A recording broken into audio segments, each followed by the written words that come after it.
Lorentz force है ना, हम लोग आज स्टडी करेंगे लॉरेंज फोर्स। तो लॉरेंज फोर्स कौन सा फोर्स है? अभी तक हम लोगों ने क्या देखा कि अगर किसी चार्ज पार्टिकल को मैग्नेटिक फील्ड के अंदर रखा जाए तो वो अपने ऊपर फोर्स फील करता है ना, जिसकी वैल्यू क्या होती है? F = Q V cross B। ठीक है, किसी भी चार्ज पार्टिकल को मैग्नेटिक फील्ड के अंदर रखने पर जो फोर्स लगता है उसकी वैल्यू होती है Q × V क्रॉस B।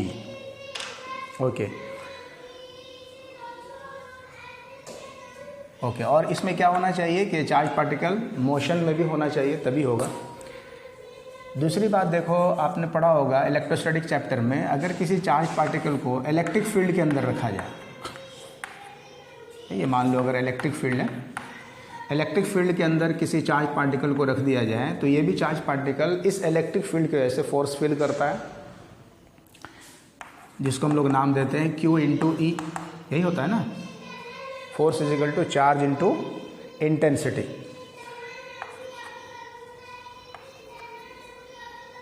और ये जो चार्ज है, चाहे वो मोशन में रहे या रेस्ट में रहे, दोनों ही केस में इस पर इलेक्ट्रिक फील्ड लग रहा होता है। बट इस वाले केस में तभी फोर्स लगेगा जब चार्ज पार्टिकल के पास मोशन होगा, है ना।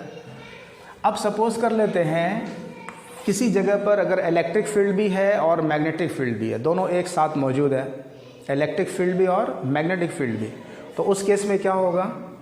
तो उस केस में ये जो चार्ज है, जो भी चार्ज पार्टिकल वहाँ पे होगा, वो अपने ऊपर इन दोनों फील्ड्स की वजह से फोर्स फील करेगा, है ना।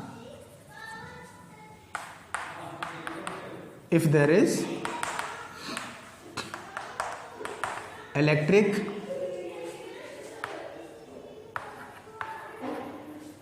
and magnetic field,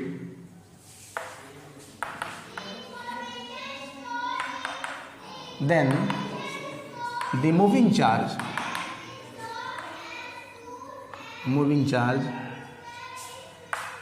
will experience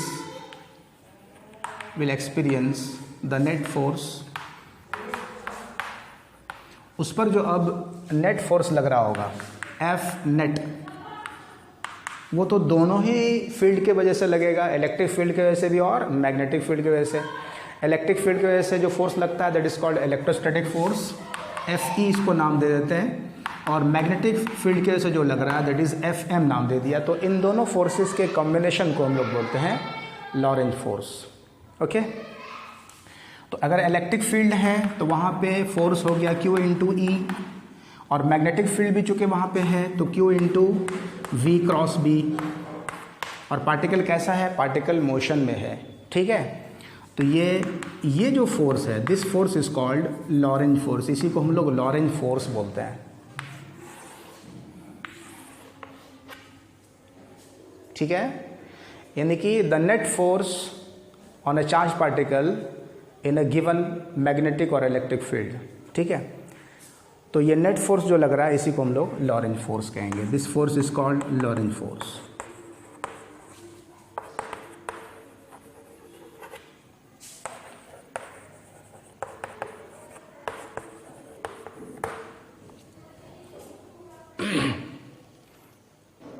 बस सिंपली आपको ये चीज़ लिखना था।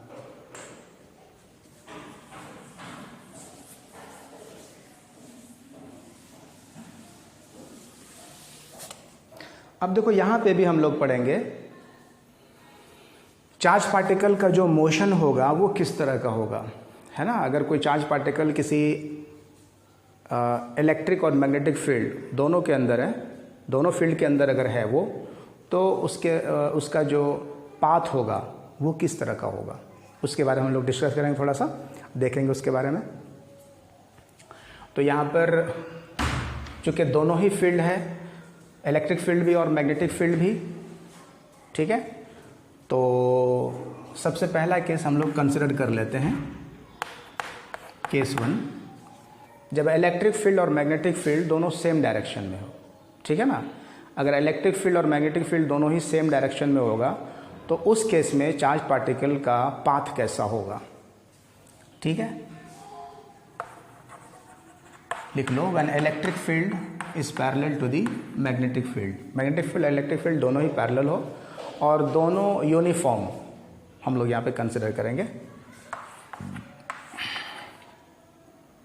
इलेक्ट्रिक फील्ड भी इसी तरफ है और मैग्नेटिक फील्ड भी इसी तरफ है, दोनों एक ही सेम डायरेक्शन में।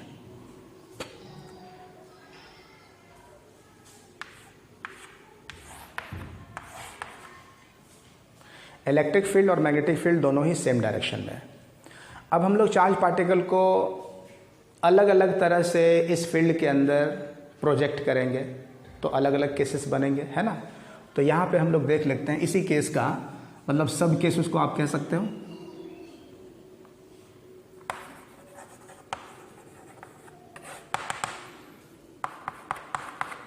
ए, देखो ये कोई चार्ज पार्टिकल है जिसका मास m है, चार्ज q है, और ये चार्ज पार्टिकल फील्ड के अंदर रेस्ट में है। लिख लो, particle is at rest.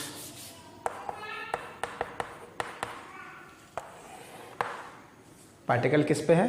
Rest पे है, मतलब ये मोशन नहीं कर रहा है। तो अगर ये चार्ज पार्टिकल रेस्ट में होगा तो इलेक्ट्रिक फील्ड और मैग्नेटिक फील्ड इस पर क्या इफेक्ट डालेगा वो देखो।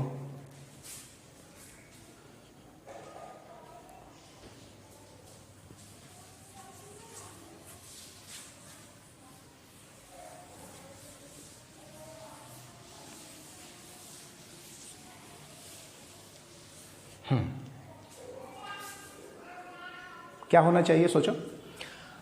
अगर ये चार्ज पार्टिकल रेस्ट में है तो अभी हम लोगों ने क्या देखा, इस पर जो मैग्नेटिक फोर्स लग रहा होगा वो ज़ीरो होगा, क्योंकि अगर कोई पार्टिकल रेस्ट में है मैग्नेटिक फील्ड के अंदर तो उस पर किसी तरह का मैग्नेटिक फोर्स नहीं लगता है। तो इस केस में मैग्नेटिक फोर्स तो इस पर लगेगा नहीं, ये बात क्लियर है ना सबको। क्योंकि ये रेस्ट में है, पार्टिकल तो रेस्ट में है, पार्टिकल अगर रेस्ट में है तो मैग्नेटिक फोर्स नहीं लगेगा, ज़ीरो होगा। ओके, यानी यार मैग्नेटिक फोर्स की वजह से इसका किसी तरह का कोई मोशन नहीं होगा। अच्छा, अब बारी आती है इलेक्ट्रिक फील्ड की। अगर पार्टिकल रेस्ट में है तो इलेक्ट्रिक फील्ड के अंदर अगर पार्टिकल रेस्ट में भी हो चार्ज पार्टिकल, तब भी उस पर फोर्स लगता है ना। तो फोर्स कितना हो जाएगा उसका?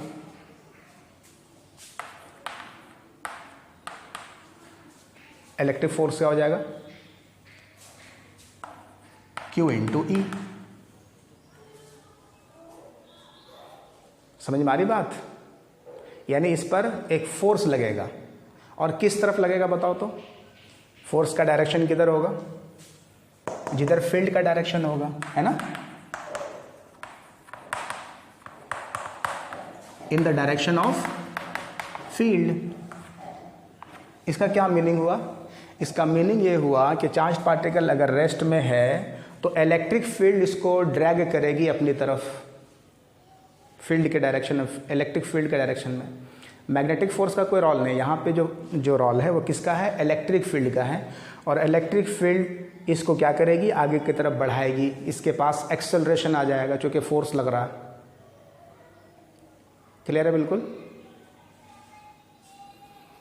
तो इसके पास एक्सेलरेशन कितना आएगा बताओ? देखो यहाँ पे, इसको आप लिख सकते हो ma। So a is equal to क्या हो गया? QE upon m। ठीक है, ये इसका एक्सेलरेशन हुआ चार्ज पार्टिकल का। तो इस एक्सेलरेशन के साथ ये आगे बढ़ेगी। तो इसकी वेलोसिटी मतलब धीरे धीरे क्या होगी? इंक्रीज करेगी, क्योंकि एक्सेलरेशन आया। एक्सेलरेशन का मतलब क्या हुआ? Increase in velocity with time. Time के साथ इसकी वेलोसिटी इंक्रीज करेगी। तो सपोज करो t टाइम के बाद इसकी वेलोसिटी कुछ हो जाती है, तो फार्मूला तुम्हारे पास है equation of motion v is equal to u plus a t formula, v बराबर u plus a t formula. तो देखो हम लोग ऐसा करते हैं, सपोज कर लेते हैं थोड़ी देर के लिए कि ये जो डायरेक्शन है ये है x डायरेक्शन। ठीक है, हम लोग ऐसा सपोज कर लेंगे कि दिस इज़ x डायरेक्शन और ये है y डायरेक्शन।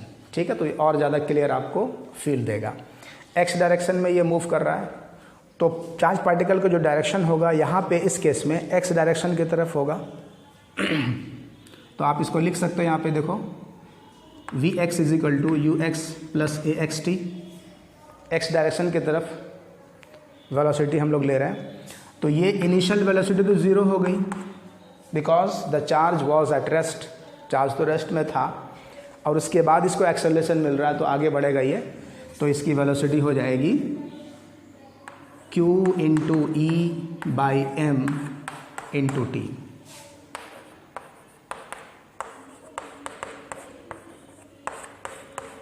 समझ में आ रहा है? देखो तो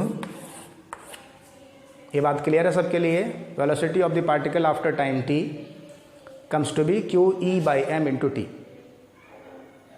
मतलब क्या हुआ कि आप ध्यान दो, चार्ज पार्टिकल कांस्टेंट, इसकी वैल्यू कांस्टेंट है, electric field constant, mass constant, तो वेलोसिटी इंक्रीज करेगी विथ टाइम। जैसे जैसे टाइम पास होगा वैसे वैसे स्पीड क्या होगी इसकी, बढ़ेगी। और ये किस तरफ भागेगा बताओ?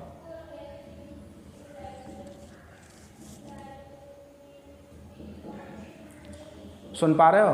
हेलो, हाँ, किस तरफ भागेगा, मोशन किधर होगा बताओ?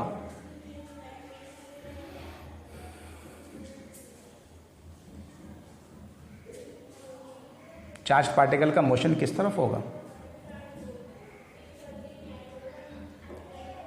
किधर होगा? हाँ, इलेक्ट्रिक फील्ड के डायरेक्शन में, है ना, मतलब इस तरफ। ठीक है, इलेक्ट्रिक फील्ड का डायरेक्शन मतलब जिधर एक्स डायरेक्शन में ही इलेक्ट्रिक फील्ड के डायरेक्शन में इसका मोशन होगा। तो इसका जो पाथ होगा वो कैसा बनेगा? अरे भाई, इसका पाथ कैसा बनेगा? लीनियर नहीं बनेगा, लीनियर पाथ इज लीनियर, बोलो straight line path, straight line path actually बोलेंगे, स्ट्रेट लाइन। इसका पाथ कैसा होगा? तो स्ट्रेट लाइन पाथ होगा। क्या ये बात सबके लिए क्लियर है? बताओ।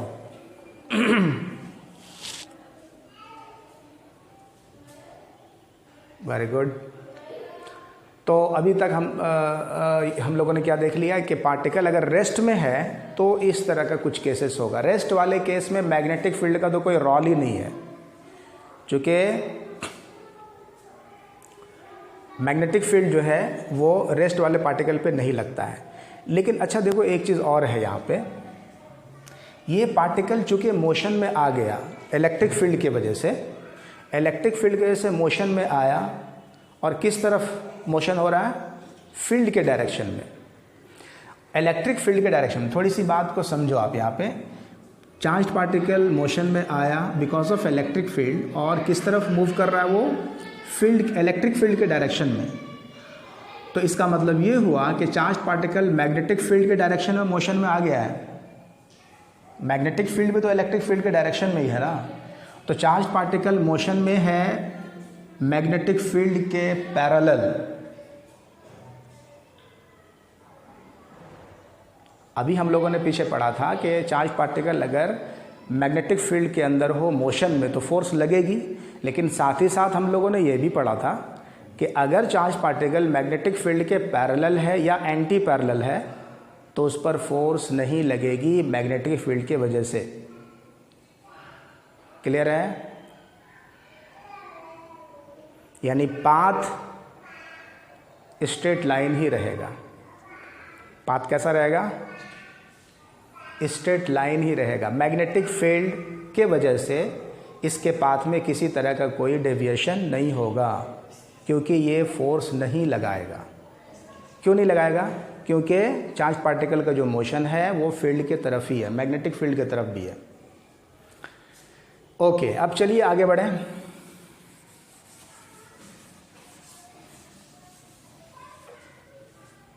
अब हम लोग इसको रेस्ट में नहीं देंगे, बल्कि कुछ वेलोसिटी के साथ इसको मैग्नेटिक फील्ड के अंदर छोड़ेंगे।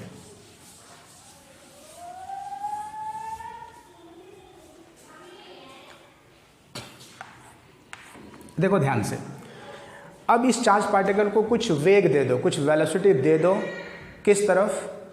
फील्ड के डायरेक्शन में ही दे दो, in the direction of field. मान लो यानी कि चार्ज पार्टिकल को फील्ड के डायरेक्शन में कुछ वेलोसिटी के साथ प्रोजेक्ट कर रहे हैं। Case b, the particle moves with some velocity v naught, किधर? in the direction of field, in the direction of field। अच्छा, कौन सा फील्ड? दोनों ही फील्ड के डायरेक्शन में, दोनों पहले ही दोनों फील्ड अभी पैरेलल है, इसलिए यहाँ पे हमने लिखा फील्ड। फील्ड मतलब दोनों फील्ड को इंडिकेट कर रहा है, ठीक है ना। चार्ज पार्टिकल को हमने छोड़ दिया किस तरफ? मैग्नेटिक और इलेक्ट्रिक फील्ड के डायरेक्शन में। किस वेलोसिटी के साथ? तो v नॉट वेलोसिटी के साथ। तो अब क्या होगा रिजल्ट?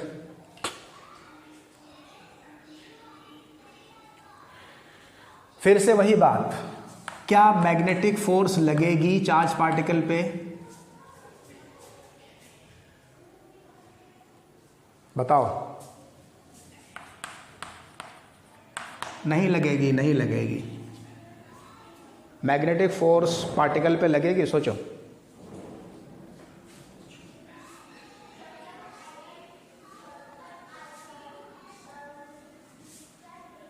हाँ, वेलोसिटी है, लेकिन डायरेक्शन तो देखो।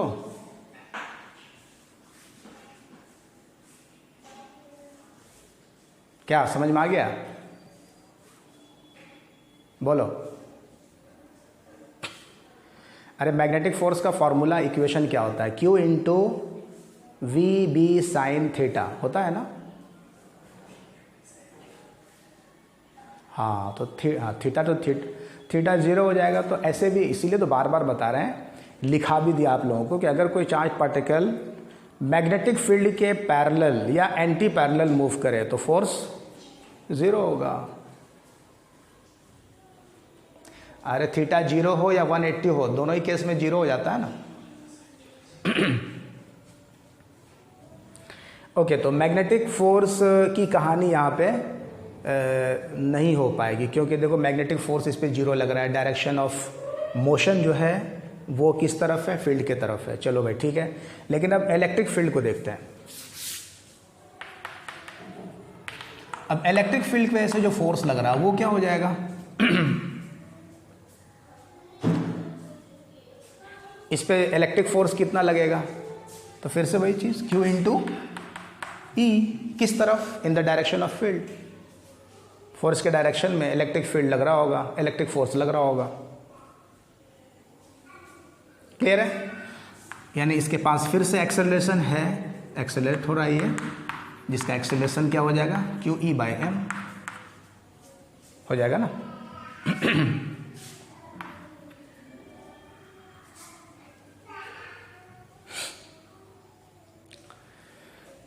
मान लो इस जो है ये टाइम, अब देखो ये एक्सेलरेट हो रहा है, इसका मतलब शुरू में हमने वेलोसिटी दिया था v नॉट, अब तो धीरे धीरे इंक्रीज करेगा तो v नॉट से ज़्यादा होगा, v नॉट से इसकी वैल्यू बढ़ती चली जाएगी।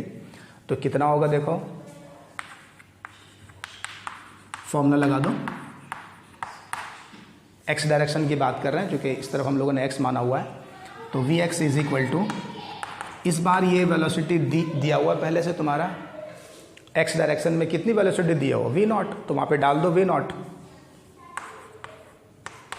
Plus a x t q e by m into t होगा ऐसा।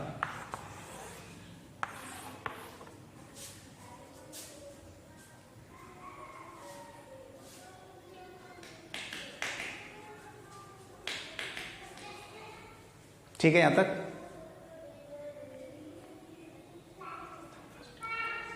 बोलो, कोई दिक्कत है किसी को?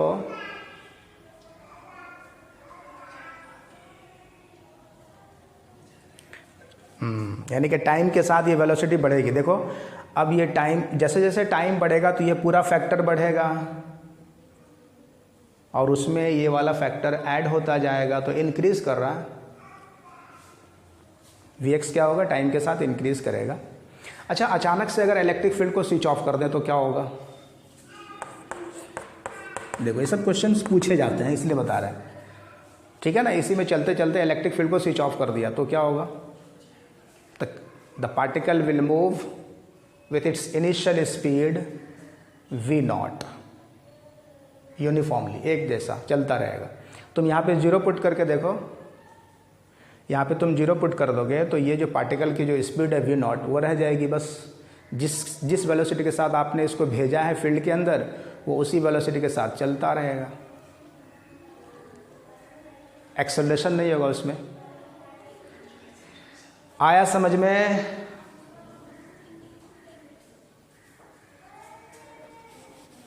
अरे आया कि नहीं आया? Very good, okay. चलिए अब सब केस 3 सी।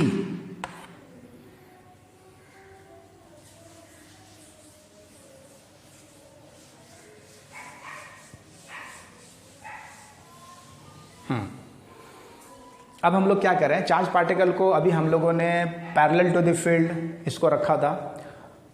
अब इसको क्या करते हैं, इस चार्ज पार्टिकल को वेलोसिटी देकर फील्ड के परपेंडिकुलर डायरेक्शन में प्रोजेक्ट कर देते हैं।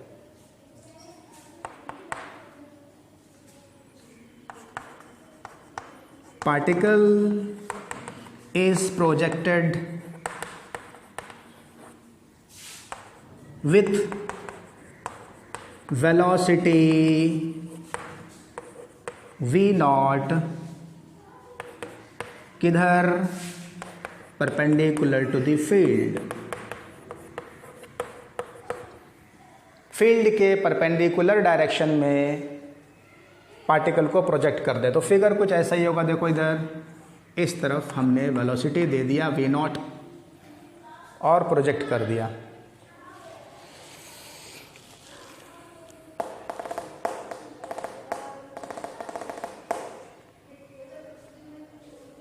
तो अब क्या होगा?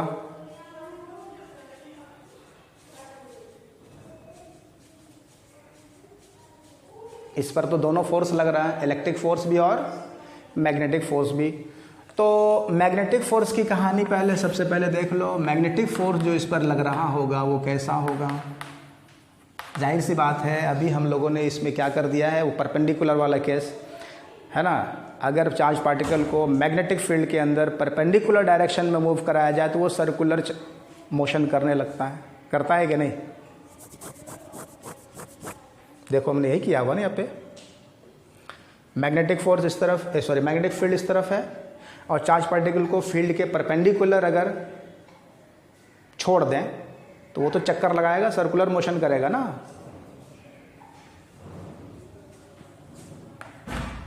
बोलो होगा कि नहीं होगा?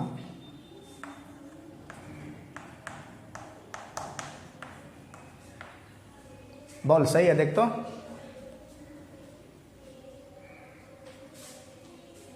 गुड। यानी जो मैग्नेटिक फोर्स है वो हो जाएगा Q into v not into b हो जाएगा, और इसके वजह से जो इसका मोशन होगा वो सर्कुलर होगा। थोड़ा सा इसको लिख लेते हैं कि मोशन कैसा होगा भाई, तो सर्कुलर होगा। सिर्फ हम लोग बात कर रहे हैं अभी मैग्नेटिक फील्ड की वजह से। तो अब ये घूमेगा तो किस तरफ घूमेगा, तो तुम्हारे पास जो लॉ है उसके हिसाब से कर लो। डायरेक्शन बताओ फोर्स का। फोर्स देखो यहाँ पे हथेली को ले जाओ किस तरफ, V के तरफ ना। V क्रॉस B करना है तुमको, F का डायरेक्शन बताने के लिए V cross B, cross product के हिसाब से चलेंगे। तो V के तरफ ले गए हथेली को, घुमाएंगे B के तरफ, तो अंगूठा इंडिकेट कर रहा है अंदर के तरफ। तो इस चार्ज पार्टिकल पे जो फोर्स लग रहा होगा उसका डायरेक्शन होगा अंदर के तरफ। मैग्नेटिक फील्ड की वजह से जो फोर्स लग रहा है उसका डायरेक्शन किधर है, अंदर के तरफ। समझ में आ रही बात? FM का डायरेक्शन, अरे भाई ठीक से समझो, यहाँ पे मैग्नेटिक फोर्स का डायरेक्शन किस तरफ है, अंदर के तरफ। तो ये चार्ज पार्टिकल देखो, इस इधर जा रहा, इधर है मैग्नेटिक फील्ड, चार्ज पार्टिकल को तुमने ऊपर फेंका तो ये अब इसको इधर खींच रहा है, तो सर्कुलर मोशन कुछ ऐसा कराएगा ये। समझ में आ रही बात? इस तरह से होगा। यानी ये जो सर्कुलर मोशन होगा वो किस प्लेन पे होगा, किस तरफ होगा? देखो डायरेक्शन ऑफ मैग्नेटिक फोर्स जो है वो किधर हो गया, इधर अगर तुमने मान लिया है एक्स एक्सिस, इस तरफ मान लिया है वाई एक्सिस, तो फोर्स का डायरेक्शन है जेड एक्सिस की तरफ। समझ में आया कि नहीं आया? ये अंदर है देखो जेड। हाँ, और सर्कुलर मोशन जो हो रहा है, सर्किल का जो प्लेन होगा वो किस पर होगा, किस प्लेन पर होगा? थोड़ा सा फील भी करना है इसको। तो ये होगा तुम्हारा वाईजेड प्लेन पर।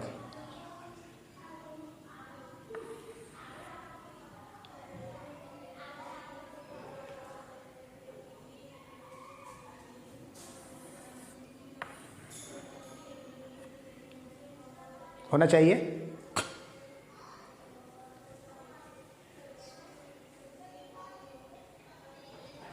ठीक है, तो ये यहाँ पे सर्कुलर मोशन इस तरह से कर रहा है। चलो ठीक, ओके।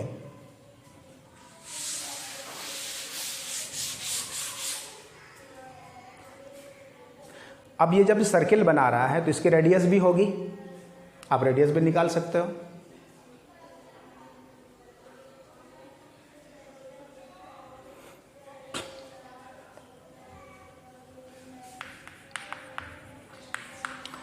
अच्छा चलिए, अब वापस आते हैं इलेक्ट्रिक फील्ड की तरफ। ये तो हो गया मैग्नेटिक फोर्स, इस पर क्या इफेक्ट डाला और उसके वजह से इस पर जो मोशन हुआ उसके बारे में हम लोगों ने डिस्कस किया।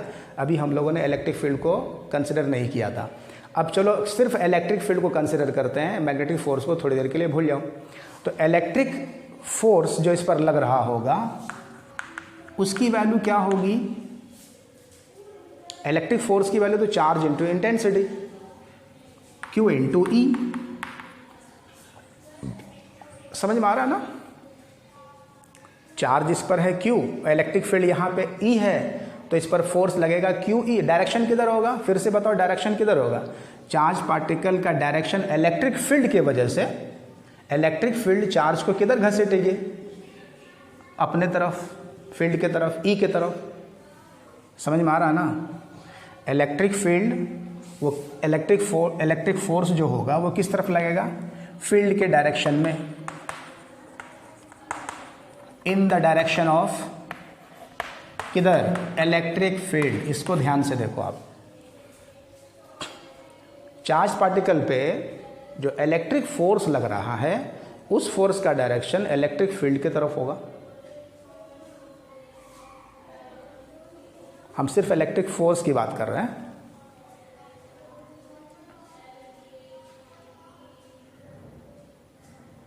ठीक है, यानी ये इसको एक्सेलरेट करेगी किस तरफ? एक्स डायरेक्शन की तरफ।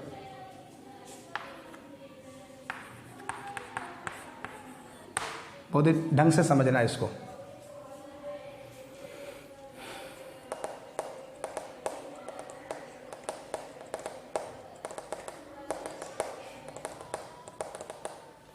तो अब यहां पर दो फोर्सेस एक साथ हो गए, मैग्नेटिक फोर्स और इलेक्ट्रिक फोर्स, और दोनों ही वर्क कर रहा है। मैग्नेटिक फोर्स इसको चाह रहा है सर्किल में घुमाना, इलेक्ट्रिक फोर्स इसको चाहता है अपने फील्ड की तरफ ले जाना।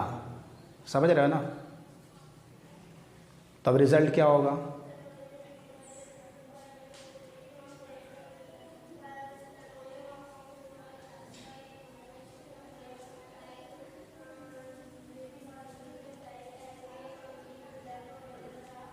अच्छा, इलेक्ट्रिक फोर्स की वजह से, इलेक्ट्रिक फील्ड की वजह से जो इसकी वेलोसिटी होगी एक्स डायरेक्शन में वो क्या होगी?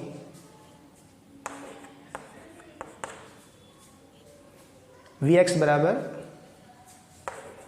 You x plus a x T. Time के साथ वेलोसिटी जो इसकी इंक्रीज करेगी ना, एक्सेलरेशन मिल रहा है इसको इलेक्ट्रिक फील्ड की वजह से, तो एक्सेलरेशन मिलेगा तो ऑटोमेटिकली इसकी वेलोसिटी इंक्रीज करेगी एक्स डायरेक्शन की तरफ। तो वी एक्स बराबर फॉर्मूला हमारे पास है you x plus a x T. तो क्या यहाँ पे यू एक्स ज़ीरो है? ध्यान से देखो, आपने चार्ज पार्टिकल को मूव कराया है वाई डायरेक्शन में, एक्स डायरेक्शन में तो कोई वेलोसिटी दिया ही नहीं है शुरू में, तो इसका मतलब ये हुआ कि ये क्वांटिटी ज़ीरो है। तो वी एक्स बराबर zero plus q into e by m into t. मेरी बात समझ में आ रही है?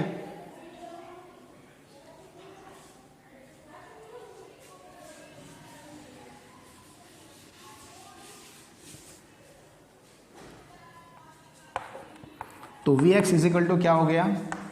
Q into e upon m into t. तो ये है स्पीड चार्ज पार्टिकल की एक्स डायरेक्शन की तरफ, ठीक है। अच्छा, क्या मैग्नेटिक फोर्स भी इसके मोशन में एक्स डायरेक्शन की तरफ कुछ कंट्रीब्यूट करेगा? सोचो ज़रा सा। तो आंसर है नहीं करेगा। मैग्नेटिक फोर्स जो होगा वो तो अपने तरफ पार्टिकल पर कोई फोर्स लगाता ही नहीं है, तो उसकी वजह से कोई एक्सेलरेशन भी नहीं होगा। मैग्नेटिक फोर्स की वजह से कोई एक्सेलरेशन नहीं होगा एक्स डायरेक्शन में। क्लियर है?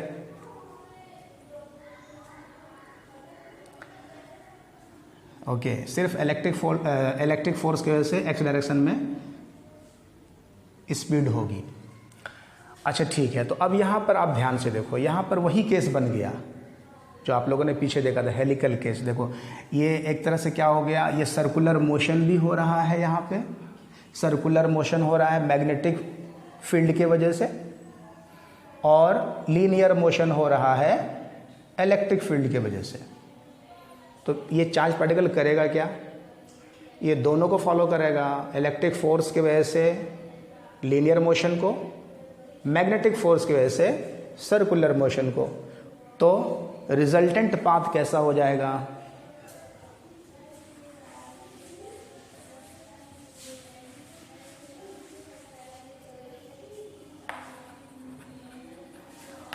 तो resulting path of the particle क्या होना चाहिए?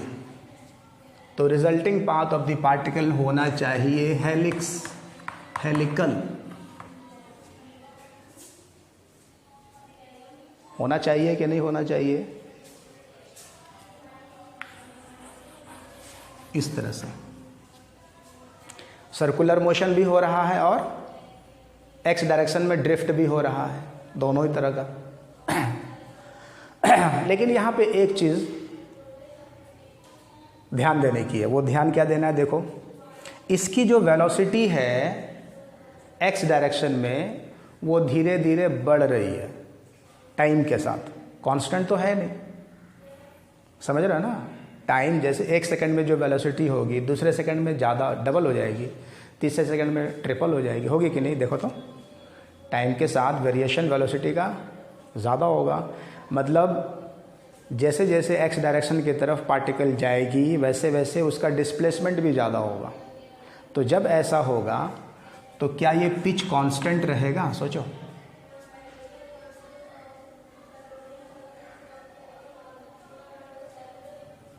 ये जो डिस्टेंस है इसी को पिच बोलते हैं। ये वाला डिस्टेंस तो कांस्टेंट रहेगा नहीं, पहले कम होगा, उसके बाद ज़्यादा होगा, उसके बाद और ज़्यादा होगा, और ज़्यादा होगा, होगा कि नहीं? पाथ तुम्हारा हेलिक्स ही रहेगा, पाथ तो हेलिकल ही रहेगा, बट पिच जो है वो क्या होगा? कंटिन्यूसली बढ़ता चला जाएगा। तो फिगर कुछ इस तरह से बनना चाहिए। फिगर आप लोग बना लो इस तरह। समझ रहे हैं? P1 है, pitch P2, P3, P4, P5 इस तरह से। और यहाँ पे क्या हो जाएगा? P1 क्या होगा? Less than P2, P2 less than P3 and so on. P1 छोटा होगा P2 से, P2 छोटा होगा P3 से, इस तरह से होगा कि नहीं?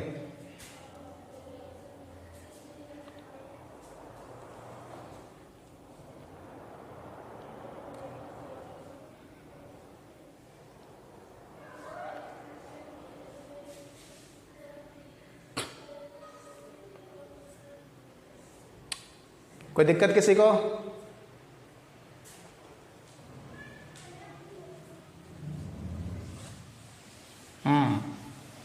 अच्छा आप बताओ, इसी केस में अगर अचानक से हम लोग इलेक्ट्रिक फील्ड को ऑफ कर दें तो पार्टिकल का मोशन कैसा होगा? बताओ। हाँ, सिर्फ सर्कुलर रह जाएगा। क्लियर है बिल्कुल? गुड। चलिए अब हम लोग नेक्स्ट केस को भी यहाँ पे डील कर लेते हैं।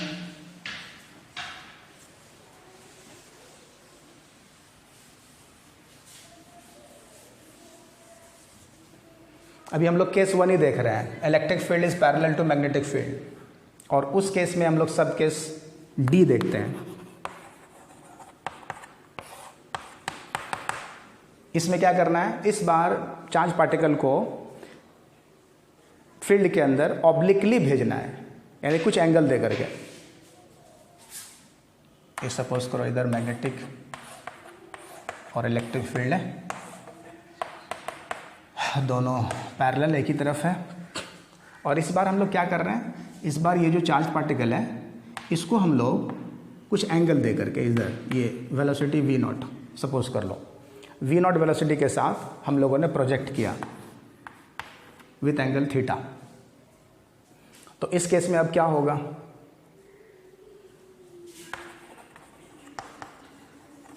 सोचो जरा सा। The particle is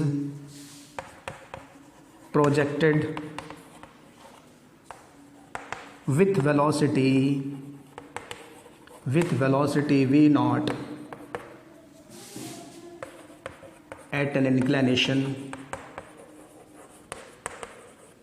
theta inclination के साथ इसको प्रोजेक्ट कर दिया फील्ड के अंदर।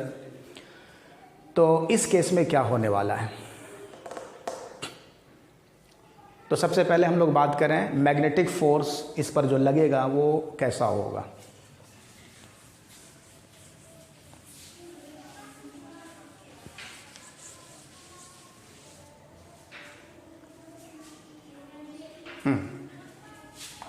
Magnetic force Fm। तो मैग्नेटिक फोर्स जो कि वेलोसिटी किसी डायरेक्शन के साथ है फील्ड के साथ, तो सीधा सीधी फॉर्मूला लग जाएगा Q into v b sine theta, है ना।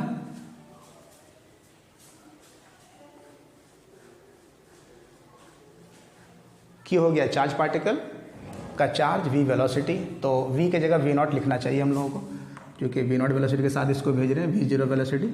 B हो गया magnetic field intensity, theta is the angle. Okay, ये तो हो गया तुम्हारा मैग्नेटिक फोर्स। अच्छा, मैग्नेटिक फोर्स की वजह से इसका मोशन कैसा होगा, तो ये कैसा मोशन होगा, देखो इस वेलोसिटी को दो कंपोनेंट दे दो इसको, एक, हाँ देखते हैं, एक हो गया इस तरफ, ये है वेलोसिटी, तो एक इस तरफ horizontal component V0 cos theta हो जाना चाहिए, और दूसरा क्या हो जाएगा V0 साइन थीटा होगा ना। हेलिकल होना चाहिए, बिल्कुल सही है, अभी तो केस ऑलरेडी हम लोग देखे हुए है ही। तो इसके वजह से सर्कुलर मोशन होगा और इसके वजह से लीनियर मोशन होगा। V0 साइन थीटा की वजह से क्या हो जाएगा, सर्कुलर मोशन। ये ऑलरेडी हम लोग देखे हुए हैं, V0 साइन थीटा क्या कराएगा, सर्कुलर मोशन।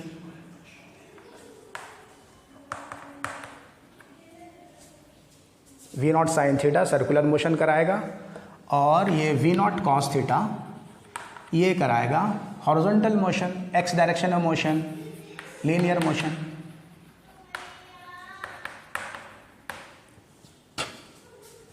ठीक है, और यहाँ से रेडियस वगैरह तुम आराम से निकाल सकते हो, फॉर्मूला जो है तुम्हारे पास पीछे, उसके वजह से सर्कुलर मोशन हो रहा है। सर्कुलर मोशन फिर उसी तरह से होगा V0 साइन थीटा की वजह से। मैग्नेटिक फील्ड का समझ में आ गया, ये इस तरह से होगा यहाँ पे, यानी हेलिकल मोशन करेगा ये इसके वजह से। अब चूंकि इलेक्ट्रिक फील्ड भी है तो जरा उसको भी यहाँ पे डाल दो। अब इलेक्ट्रिक फील्ड जो है वो कितना फोर्स लगा रहा है, तो वो तो अपना जो फोर्स है वही लगाएगा Q इंटू ई। किस डायरेक्शन में? Only along the field, electric field, सिर्फ इसी तरफ है ना। इलेक्ट्रिक फील्ड जिस तरफ है उसी तरफ फोर्स लगेगा। तो यानी ये जो इलेक्ट्रिक फील्ड है इस चार्ज पार्टिकल को किस तरफ ड्रैग करेगी? अपने डायरेक्शन में। तो यानी एक्सेलरेशन इसके वजह से जो क्रिएट होगा वो QE/m हो जाएगा, जो कि x डायरेक्शन में है। यहाँ पे हम लोगों ने x डायरेक्शन मान लिया, इसलिए बार बार हम लोग लिख रहे हैं एक्सेलरेशन अलोंग x डायरेक्शन। तो इस तरफ ओके। अब ये इस तरफ इलेक्ट्रिक फील्ड इसको इस तरफ धकेलेगी x डायरेक्शन में, तो टाइम के साथ इसकी वेलोसिटी फिर से इंक्रीज करेगी, जो कि एक्सेलरेशन है यहाँ पे। तो किसी टाइम पर इसकी जो वेलोसिटी हो जाएगी वो क्या हो जाएगी, देखो। तो Vx बराबर Ux क्या हो जाएगा, देखो ध्यान से। Ux मतलब हॉरिजॉन्टल डायरेक्शन। हाँ very good, V0 cos theta हो जाएगा, है ना। तो V0 cos थीटा यहाँ पे आप लिख सकोगे, this is V0 cos theta plus Q into E/m into t. तो ये हो गया तुम्हारा, क्या हो गया ये velocity of the charge particle due to the electric field. Electric field की वजह से जो वेलोसिटी बनेगी वो इस तरह से। तो ओवरऑल आप ध्यान से देखो, मैग्नेटिक फील्ड क्या करेगा? सर्कुलर मोशन कराएगा, और ये वाली जो वेलोसिटी है ये इसको लीनियर मोशन कराएगा। तो रिजल्ट हो गया फिर से हेलिकल।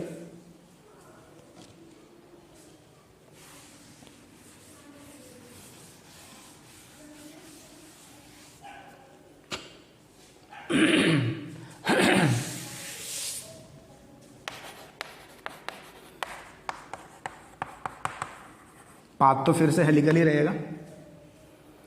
अच्छा, इसमें क्या होगा बताओ तो? पिच क्या होगा? कांस्टेंट होगा या फिर पिच धीरे धीरे बढ़ेगा? बढ़ेगा, सिंपली है, देखो सिंपल सी बात है, पिच धीरे धीरे बढ़ेगा बिकॉज ऑफ दिस फैक्टर। क्योंकि टाइम जैसे जैसे बढ़ेगा, जैसे जैसे पार्टिकल आगे बढ़ेगा तो टाइम बढ़ रहा है, टाइम के बढ़ने से के साथ ये वाला फैक्टर बढ़ेगा। अब जब ये फैक्टर बढ़ेगा तो स्पीड बढ़ेगी, स्पीड बढ़ेगी तो डिस्प्लेसमेंट बढ़ेगा। सो यहाँ पे पिच भी क्या होगा? वेरिएबल हो जाएगा। इसका जो पिच होगा पिछले वाले केस के तरह से वेरिएबल होगा, याद रखोगे। और फिगर कुछ इस तरह से हम लोग को बना लेना चाहिए।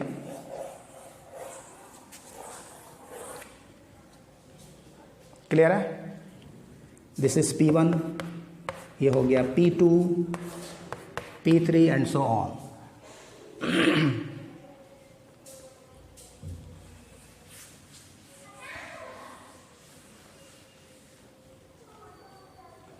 देखो हर केस को बिल्कुल ध्यान से समझना होगा।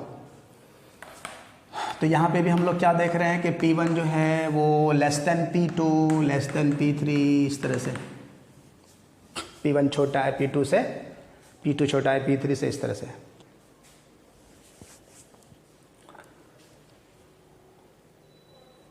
ओके, यहाँ तक किसी को कोई प्रॉब्लम नहीं है? No, good. यहाँ पे एक बहुत ही इंपॉर्टेंट चीज़ यहाँ पे भी ध्यान से देखो। अगर हम यहाँ पे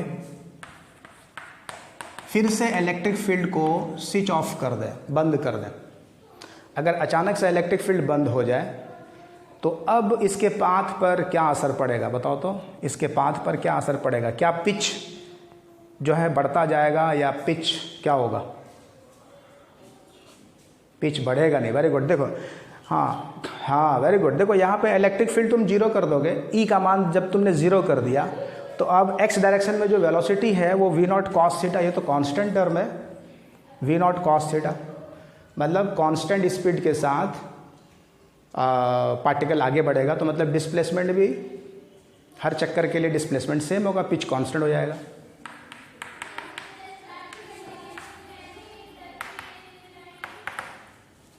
आया समझ में? और पिच का जो कैलकुलेशन है वो ऑलरेडी पीछे बताया जा चुका है ना, और रेडियस कैसे निकालेंगे वो भी पता है।